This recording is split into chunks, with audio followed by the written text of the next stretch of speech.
Ya. Mulai mina. Bismillahirrahmanirrahim. Assalamualaikum warahmatullahi wabarakatuh. Salam sejahtera bagi kita semua.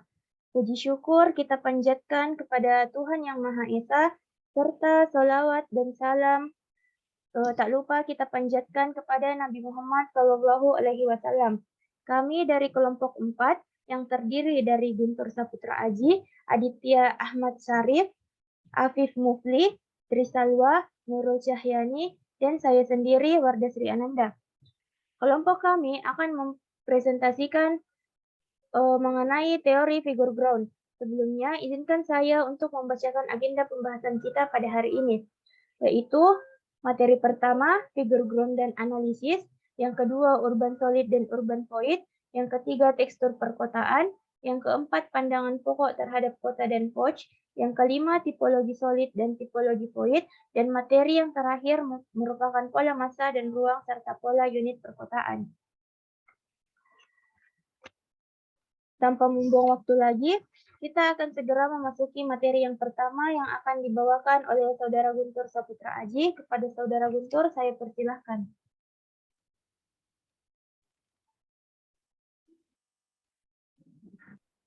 Ya, terima kasih. Perkenalkan saya Guntur Saputra Aji. Saya akan membawakan materi figure ground dan analisis. Pertama, apa itu figure ground? Next.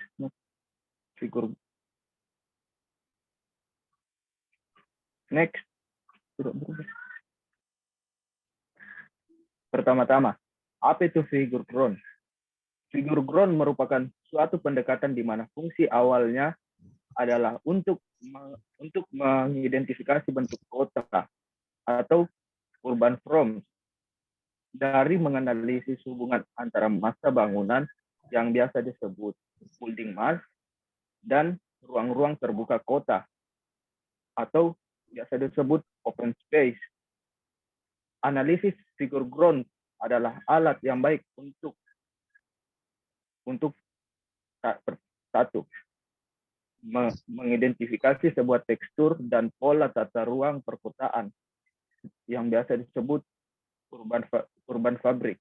Kedua, mengidentifikasi masalah keteraturan massa dan atau ruang perkotaan. Next, figure ground plan.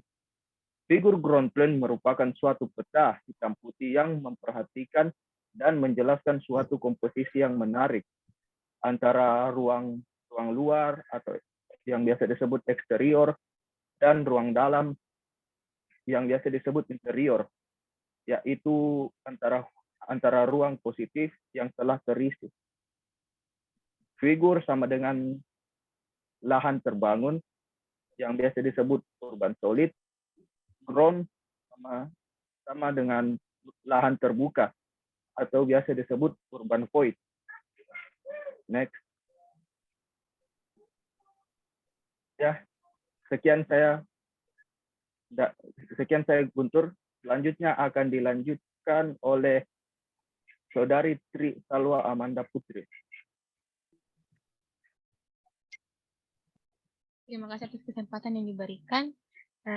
Salwa Amanda Putri akan membawakan materi yang pertama, urban solid. Urban solid itu berupa blok-blok satu elemen unsur masif yang mempunyai fungsi wadah aktivitas manusia sehingga memberikan suatu keahlian massa dan objek pada jalan atau tampang yang cenderung bersifat private dominan. Urban solid biasanya digambarkan dengan tekstur warna hitam. Adapun tipe-tipe urban solid, yang pertama massa bangunan, monumen, kedua persil lahan blok hunian yang ditonjolkan, yang ketiga edge yang berupa bangunan. Next. Yang kedua urban void. Urban void merupakan latar yang berupa ruangan terbuka seperti jalan, plaza, pouch, taman dan sebagainya, yang biasanya digambarkan dengan tekstur warna putih. Dan terdiri dari yang pertama, ruang terbuka berupa pekarangan yang bersifat transisi antara publik dan private. Yang kedua, ruang terbuka di dalam atau dikelilingi massa bangunan bersifat semi privat sampai privat.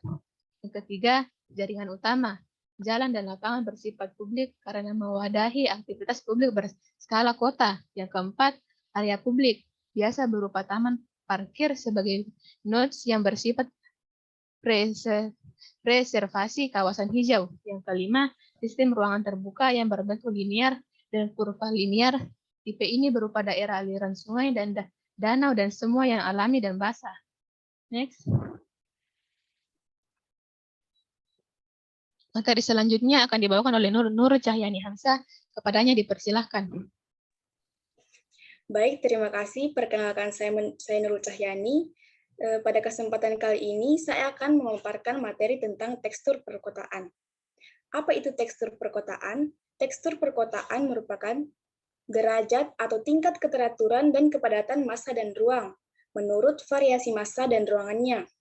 Dapat dikatakan, pola tekstur dari satu kota dengan kota yang lainnya itu dapat menjadi sangat berbeda tergantung dari perbedaan rupa kehidupan dan kegiatan masyarakat tersebut secara arsitektural, sehingga dapat diklasifikasikan dalam 3 kelompok, yaitu pertama tekstur homogen atau tekstur yang jelas, di mana terdapat hanya satu pola saja sehingga konfigurasi dari ukuran, bentuk, serta kerapatannya relatif sama. Kemudian ada heterogen, di mana terdapat 2 atau lebih pola yang berbenturan.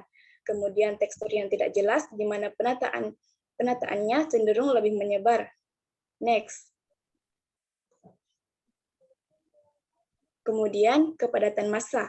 Kepadatan massa terhadap ruang merupakan bagian penting dalam tekstur perkotaan. Maka biasanya para perancang membagi tekstur menjadi 3 tipologi kepadatan, yaitu tipologi kepadatan tinggi dengan tingkat kepadatan 70%, kemudian kepadatan sedang dengan tingkat kepadatan 50-70%, dan kepadatan rendah dengan tingkat kepadatan kurang dari 50%. Itu tadi pemaparan dari saya. Berikut saya serahkan kepada Afif Mufli untuk memaparkan materi yang berikutnya. Kepada Afif Mufli, saya persilahkan. Terima kasih. Saya Afif Mufli, saya akan membawakan materi tentang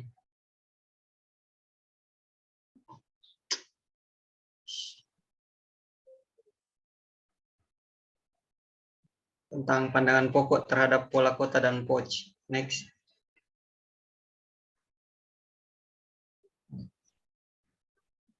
Pola kota, satu figur yang figuratif. Pandangan pertama memperhatikan konfigurasi figur atau dengan kata lain konfigurasi massa atau blok yang dilihat secara figuratif. Artinya perhatian diberikan pada figur massanya. 2. Ground yang figuratif. Pandangan kedua mengutamakan konfigurasi ground atau konfigurasi ruang atau void. Konfigurasi ruang itu dianggap sebagai akibat kepadatan massa bangunan yang meninggalkan beberapa daerah publik sebagai ground.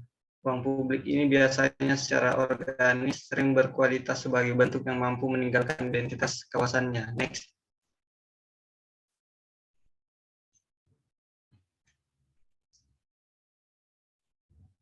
Definisi POC. POC adalah wadah ruang yang dibentuk oleh massa bangunan atau solid pressure yang mengartikulasikan konfigurasi susunan ruang terbuka eksterior. Kata kerja POC berasal dari bahasa Perancis yang dapat diterjemahkan sebagai desain yang dilakukan secara cepat atau sketsa yang dibuat secara singkat. Next. Materi selanjutnya saya serahkan kepada Aditya Ahmad. Aditya Ahmad, saya persilahkan. Terima kasih atas kesempatan yang telah diberikan. Selanjutnya saya akan membawakan materi tipologi solid. Blok tunggal. Blok tunggal terdapat satu massa bangunan dalam sebuah balok yang dibatasi jalan atau elemen alamiah. Blok mendefinisi sisi. Konfigurasi massa bangunan yang menjadi pembatas sebuah ruang. Blok medang. Blok medang konfigurasi yang terdiri dari kumpulan massa bangunan secara tersebar secara luas. Next. Tipologi void. Sistem tertutup linear. Sistem tertutup linear, ruang yang dibatasi oleh massa bangunan yang memanjang dengan kesan tertutup, biasanya adalah ruang berada di dalam atau belakang bangunan, dan umumnya bersifat privat atau khusus. Sistem tertutup sentral. Sistem tertutup sentral, ruang yang dibatasi oleh massa bangunan dengan kesan tertutup.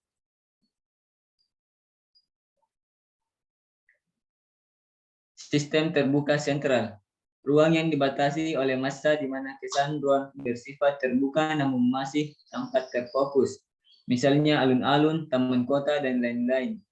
Sistem terbuka linear, tipologi ruang yang berkesan terbuka dan linear, misalnya kawasan sungai dan lain-lain.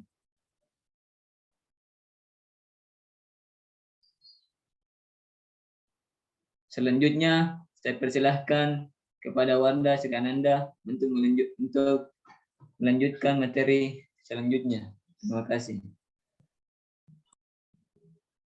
Baik, terima kasih atas kesempatan yang telah diberikan. Saya akan memaparkan materi tentang pola massa dan ruang. Secara teoritik, ada 6 tipologi pola yang dibentuk oleh hubungan massa dan ruang. Yang selanjutnya, pola unit perkotaan. Pola angular adalah konfigurasi yang dibentuk oleh massa dan ruang secara menyiku. Selanjutnya, pola aksial merupakan konfigurasi massa bangunan dan ruang di sekitar poros, keseimbangan yang tegak lurus terhadap suatu bangunan monumentalis. Selanjutnya, pola grid merupakan konfigurasi massa dan ruang yang dibentuk perpotongan jalan-jalan secara tegak lurus. Selanjutnya, pola kurva linier merupakan konfigurasi massa bangunan dan ruang secara linier atau lurus-menerus. Selanjutnya, pola radial konsentris merupakan konfigurasi massa dan ruang yang memusat.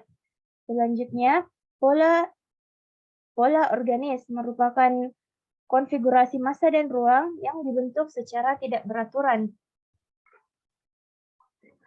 Dengan sekian materi yang dapat saya paparkan, dengan berakhirnya materi yang saya bawakan tadi, selesai sudah pemaparan materi yang dibawakan oleh kelompok kami. Terima kasih atas atensi yang telah diberikan. Lebih dan kurangnya mohon dimaafkan. Sampai jumpa di diskusi selanjutnya. Wassalamualaikum warahmatullahi wabarakatuh.